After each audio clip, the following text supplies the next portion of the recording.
अस्सलाम वालेकुम जी। अभी इस्लामाबाद हाई कोर्ट में तीनों जो हल्के हैं इस्लामाबाद के उनकी समाअत हुई है, जो धांधली की गई है, जो डाका डाला गया है। तो तीनों जो फार्म 47 के मुताबिक जितवाए गए थे MNAs, वो तीनों जो हैं अपने वकला के हमरा पेश हुए और उनके वकील जो हैं वो आकर कहते हैं जी कि समाअत जो है मुलतवी की जाए। एक कहता है जी कि वकील नया करना है, एक कोई बहाना बनाता है जी, एक कोई कहता है जी कि ये काबिल समाअत नहीं है। तो मुख्तलिफ बहानों से चाहते थे कि ये समाअत जो है मुलतवी हो, लेकिन अदालत ने 2 को जुर्माना किया है और ये कहा है कि ये आखिरी मौका है, बल्कि एक के फार्म 45 जो है वो आज ही तलब जो है वो कर ली है। कहा है कि आज जो है वो आखिरी मौका है, जमा करवा दिए जाएं। ये क्यों भाग रहे हैं? ये फार्म 45 लेकर अदालत के अंदर पेश ही नहीं होते।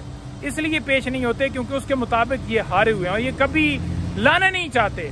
अदालत ने कहा कि 6 महीने का टाइम है कानून के मुताबिक। हमने कानून के मुताबिक चलना है या आपके मुताबिक चलना है? तो 6 महीनों के अंदर ये पटिशन जो है मैंने डिसाइड करनी है। अदालत ने यह भी कहा है कि डे टू डे हर रोज ये समाअत होगी, क्योंकि जिस तरह अदालत ने देखा कि इनका रवैया है कि ये चाहते ही नहीं कि केस आगे बढ़े। फार्म 45 जो हैं वो पेश ही ना किए जाएं।